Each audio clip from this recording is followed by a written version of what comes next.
Elon Musk went to the same barber shop in Austin every month for 2 years. Tony was quiet, professional, never asked questions about business.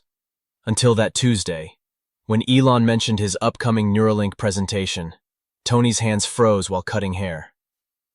"Mr. Musk," he said quietly, "you can't implant those chips in the temporal lobe. The neural pathways will cross-reference and cause permanent memory loss within 6 months.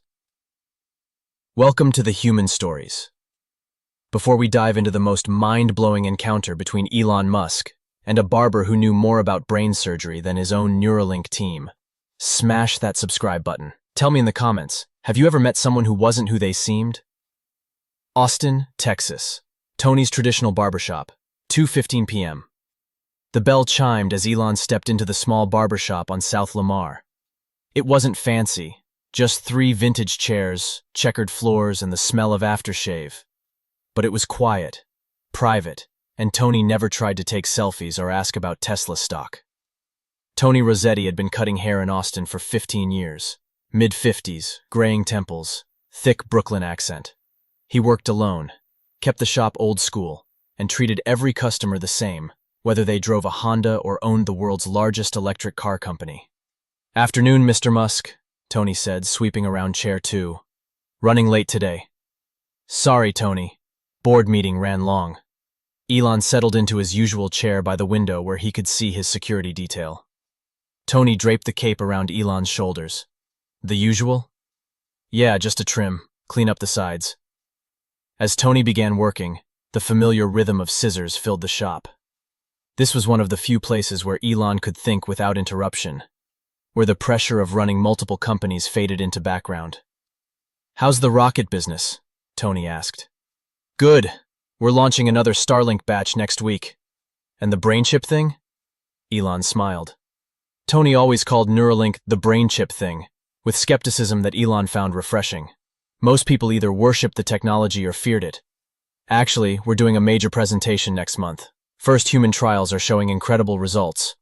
We can help paralyzed patients control computers with thoughts, restore vision to the blind, even treat depression."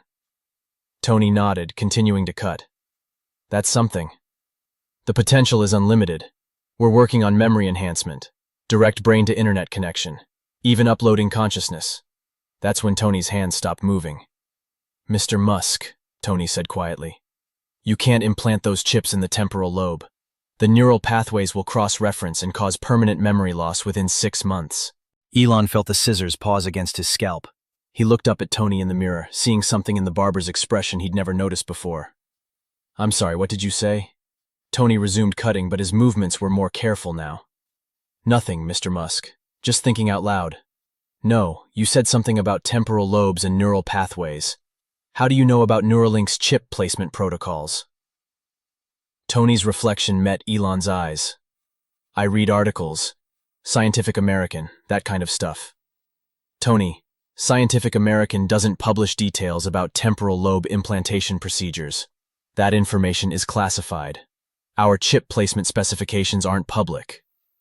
The barbershop fell silent except for the ticking clock. Tony set down his scissors and stepped back. "Mr. Musk, maybe we should just focus on the haircut. How do you know where we're placing the chips?" Tony walked around to face Elon directly. "Sir, I think you might be misremembering what I said." "I'm not misremembering anything.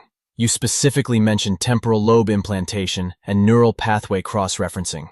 Those are technical terms that require years of neurosurgical training." Tony picked up different scissors, but his hands were unsteady. "I watch a lot of documentaries." "What documentaries explain the specific risks of temporal lobe neural interface implantation?" "Look, Mr. Musk, I really think we should just finish your haircut and—" "Tony, stop cutting." Elon's voice was firm. "Who are you?" Tony set down the scissors completely and leaned against the counter. For a long moment, he stared at the floor. When he looked up, his entire demeanor had changed. The casual barber persona was gone. "My name is Dr. Antonio Rosetti. I'm a retired neurosurgeon. I performed brain surgery for 28 years before I moved to Austin." Elon stared at him. "You're a neurosurgeon, and you've been cutting my hair for 2 years?" I specialized in deep brain stimulation procedures, temporal lobe epilepsy surgery, and experimental neural interface research. I published 47 papers on brain-computer interfaces before I retired in 2019. Why didn't you ever mention this? Because I retired for a reason, Mr. Musk. I got tired of playing God with people's minds. Elon leaned forward. Tony, Dr. Rosetti, what did you mean about memory loss? Tony walked to a drawer and pulled out a worn medical journal. This is from 2018. My research on temporal lobe stimulation. We discovered that prolonged electrical stimulation in that region causes synaptic degradation. Our chips don't cause degradation. We've run extensive testing. How long were your tests? 6 months of animal trials, 3 months of human testing. Tony shook his head. The degradation doesn't show up for 8 to 12 months, and it's not gradual. It's catastrophic. Patients lose the ability to form new memories, then start losing old ones. Elon felt a chill. That's impossible. Our neural maps show. Your neural maps are based on short-term data, Mr. Musk. If you proceed with mass production of temporal lobe implants, you're going to cause permanent brain damage to thousands of people. Elon stood up from the chair, cape still around his shoulders. Dr. Rosetti, are you telling me that Neuralink's entire implantation strategy is wrong? I'm telling you that the temporal lobe isn't suitable for long-term neural interfaces.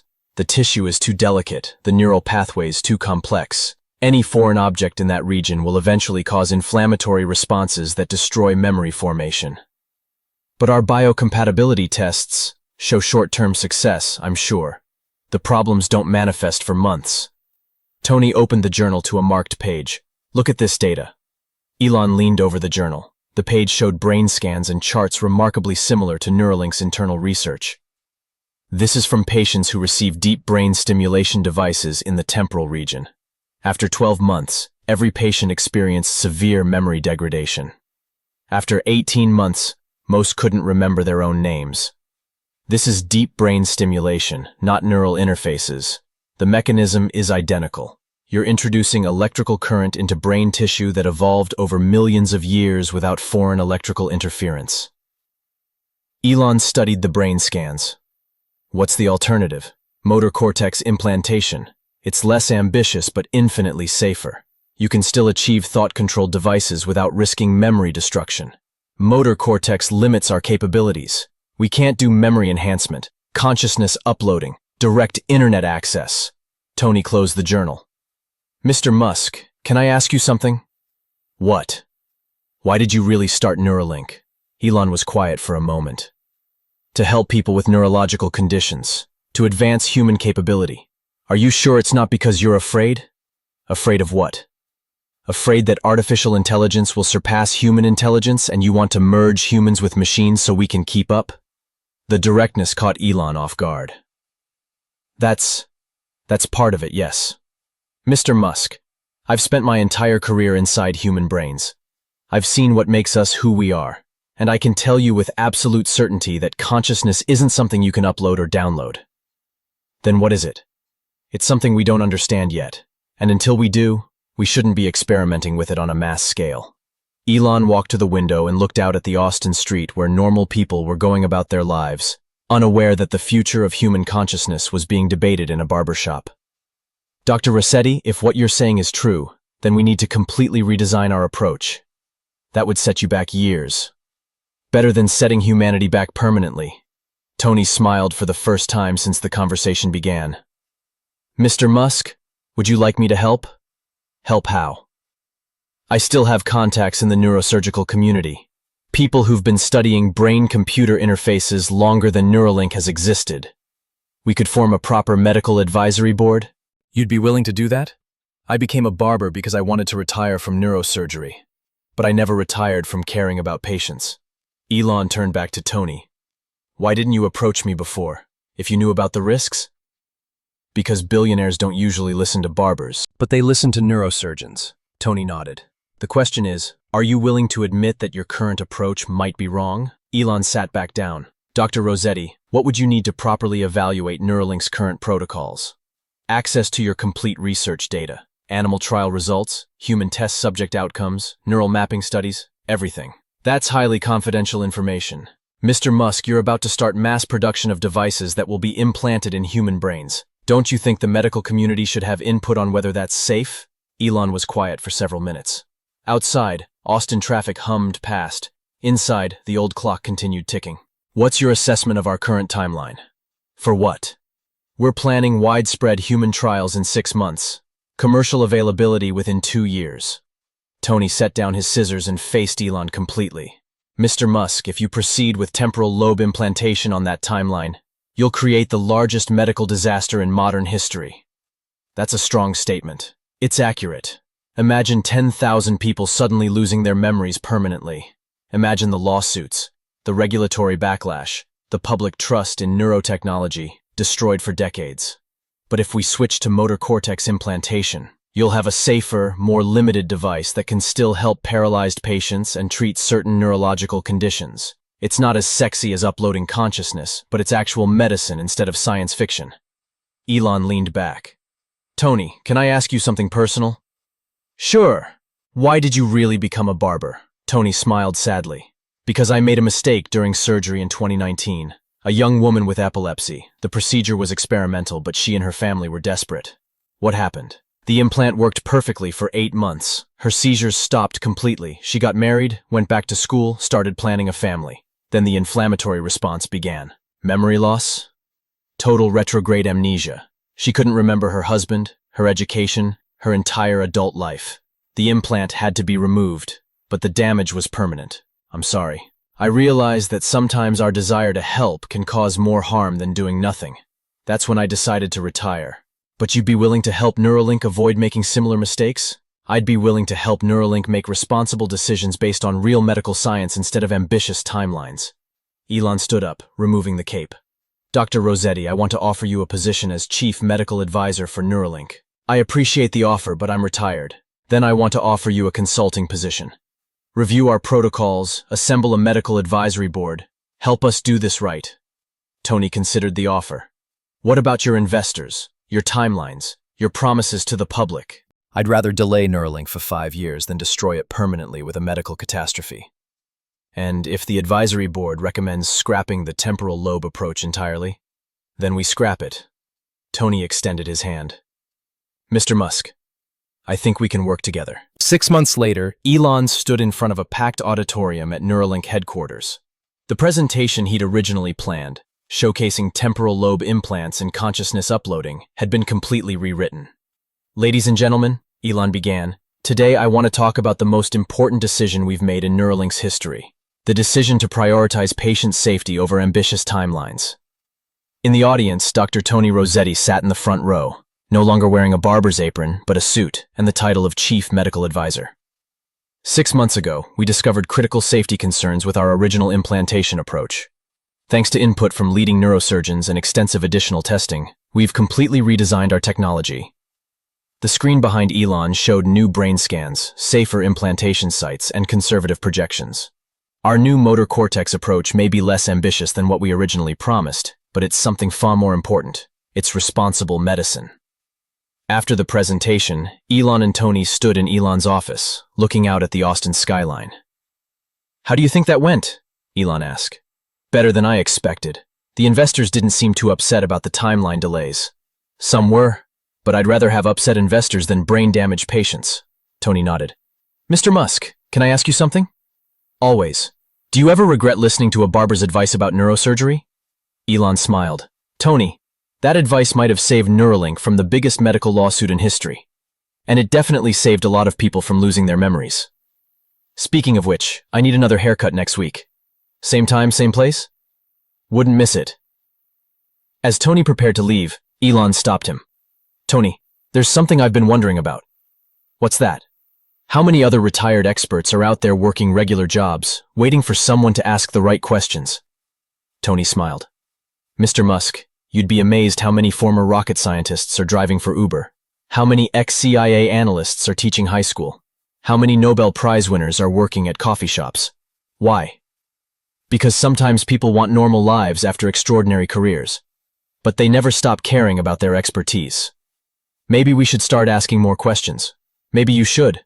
The janitor at Tesla might be a former Formula One engineer. Your security guard might be ex-special forces. Your food delivery driver might have a PhD in physics. And my barber might be a neurosurgeon. Exactly. That evening, Elon posted a simple tweet. Note to self, listen to your barber. You never know what they really know. Within hours, it had been retweeted millions of times, with thousands of people sharing stories about discovering hidden expertise in unexpected places. But in a small barbershop on South Lamar, Tony Rosetti was just sweeping up hair, clippings, and thinking about tomorrow's appointments, satisfied that sometimes the most important conversations happen in the most ordinary places. 3 years later, Neuralink's motor cortex implants had successfully helped over 1,000 paralyzed patients regain control of computers and robotic limbs. 0 patients experienced memory loss. And every month, Elon Musk still got his hair cut at Tony's traditional barbershop, where the most advanced neurotechnology company in the world continued to receive its most valuable medical advice. 5 years after that first conversation, Tony's barbershop had become legendary in Austin tech circles. Word had spread quietly that the unassuming Barber was actually one of the world's leading neurosurgeons, and that his advice had fundamentally changed Neuralink's approach. But Tony still worked alone, still kept the shop old school, and still treated every customer the same. On a quiet Thursday afternoon, as Tony was closing up, Elon stopped by unscheduled. "We need to talk," Elon said, sitting in the familiar chair. "What's on your mind?" "I've been thinking about what you said, about experts hiding in plain sight." Tony began setting up his tools. "And?" "I started paying attention. My assistant who schedules meetings? She has a PhD in logistics and used to run military supply chains. The guy who delivers food to our offices? Former NASA engineer who designed life support systems. See? They're everywhere. But here's what I don't understand. Why hide? Why not use those skills in their original fields?" Tony paused his preparation. "Mr. Musk, can I tell you something about retirement?" "Sure. When you spend 30 years making life and death decisions, sometimes you want to make simple decisions, like how short to cut someone's hair. But don't you miss the importance, the impact? I thought I would. But you know what I discovered?" "What?" "There's something beautiful about using your expertise quietly.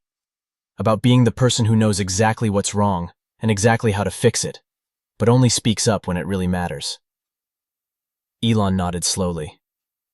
"Like when a billionaire is about to make a medical disaster. Exactly like that."